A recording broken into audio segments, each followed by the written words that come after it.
2 weeks ago at the Elimination Chamber. The main event was Seth Rollins going up against Dean Ambrose for the WWE World Heavyweight Championship. This was supposed to be the war to settle the score with the breakup of the Shield, the former Shield, alliance was blown up. And we were finally going to see who was better in the ring, with Ambrose getting a shot one-on-one against Seth Rollins. Ambrose took Seth Rollins to his limits.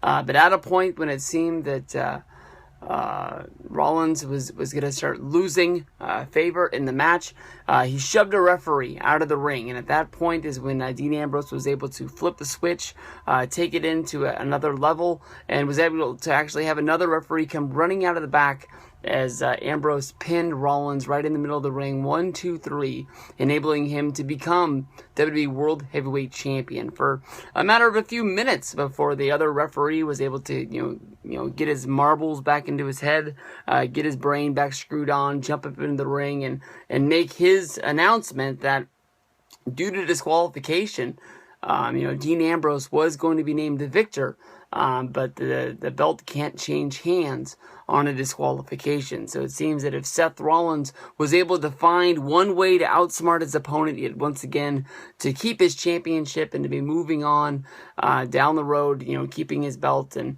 he will live to fight another day. Ambrose, basically being the guy that he is, took it upon himself to say, you know what, I feel like I beat you. I'm the champion, and didn't give the belt back. And for the past 2 weeks, we've seen a cat and mouse game with Ambrose, taking the championship and taking it on the road. He saw him, taking it all around Bourbon Street, all over New Orleans, where Monday Night Raw was held, in front of the Superdome, the home of WrestleMania 30.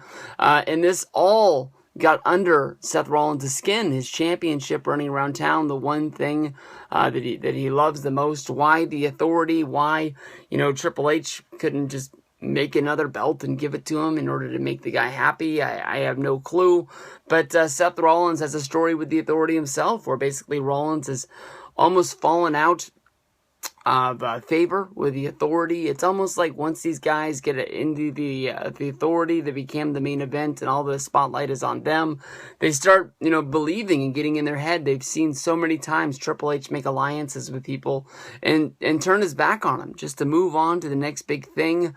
And Rollins was that next big thing. Basically, it was Triple H and Stephanie that basically threw Randy Orton into the crap pile in order to move on to the future, that being Seth Rollins with the Money in the Bank briefcase, and believed that Rollins was the key to moving on and was able to be, reaching a new level. Rollins is, taking advantage of this situation. He, took his Money in the Bank briefcase. He showed up at WrestleMania. He cashed in during the main event, being Brock Lesnar against Roman Reigns, making it a three-way, and walked out with the championship, and has been able to scratch and claw his way to keeping that belt and moving on in the WWE to become, a guy that really seems like he really does deserve the place that he's in. Now, Dean Ambrose does have a sketchy past. He's always had a weird sort of characteristics to go along with him, but it's almost like WWE has sort of turned him into the New Age repo man. He's got these kleptomaniac sort of tendencies.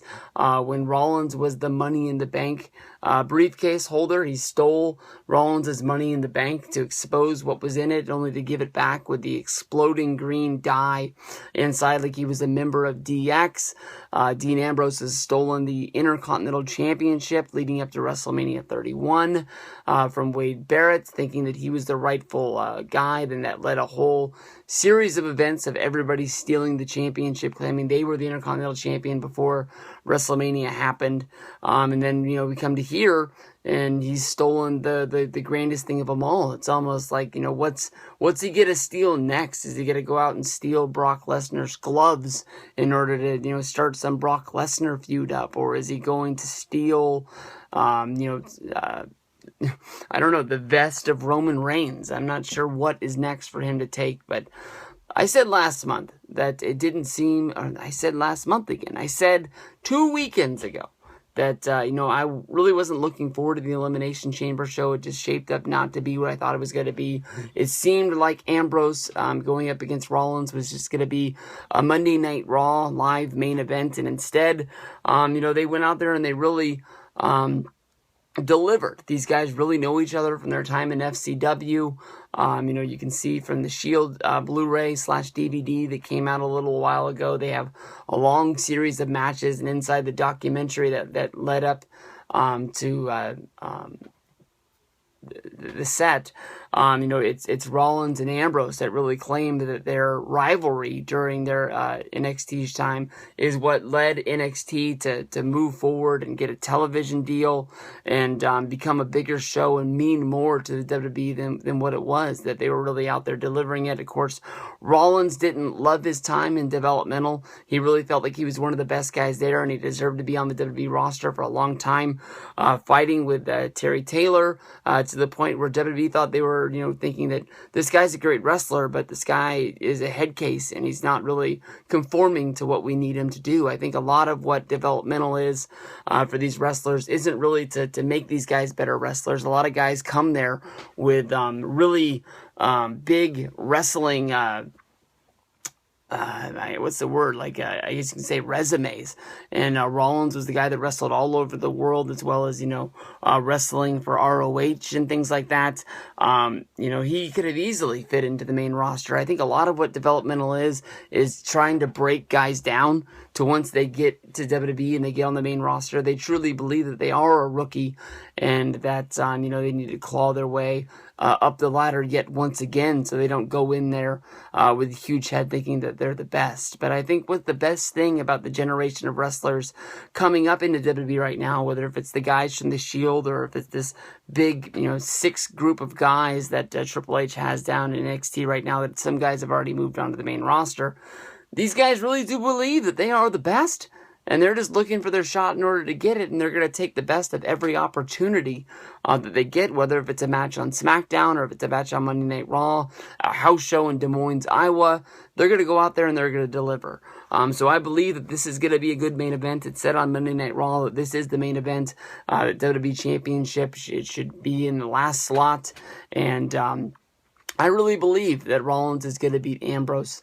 I don't know. There's a lot of things going on with Kane and J&J Security not wanting to be in the corner. Actually, J&J Security beat Seth Rollins on Monday Night Raw this week in the main event, which was very, very surprising.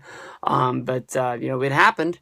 And, so many times when you think that the bad guy is losing his stable or his group, here comes the pay-per-view, and it just ends up being a we fucked you.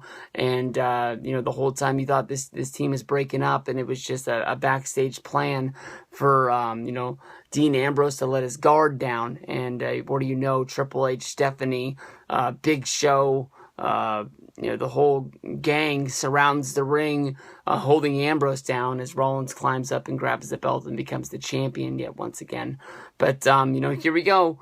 2 years in a row, you have a ladder match for the championship.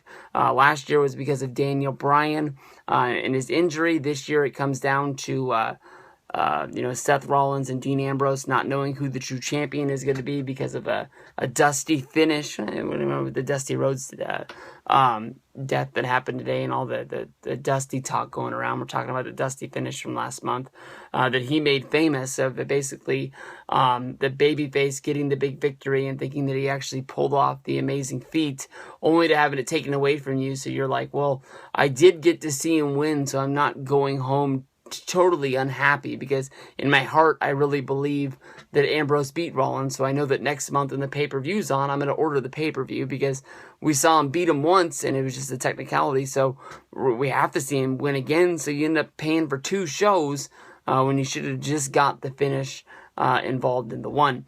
But take Rollins to get the win. I still believe that Rollins versus Brock is a foreseeable match for the SummerSlam coming up around the corner. Lots of rumors about basically Rollins not being a part of the Authority anymore and having a match against Triple H where they fight over who is the true champion, or who is, is Triple H going to say that he made Rollins and that he is the reason for all of his success in WWE, or is Triple H just going to say that Rollins is ungrateful and maybe we have a Shield reunion coming together, something like that. But it's going to be big. The Money in the Bank briefcase always adds a whole lot more of excitement to the WWE. So I'm really looking forward to the Money in the Bank show, mainly just for the 3 last matches: Cena versus Owens, Rollins versus Ambrose in the Money in the Bank match itself. So we'll see what happens on Sunday. We'll be back talking about all the live reviews after the show. So we'll see you on the Stevie Breach channel. Everybody have a good night,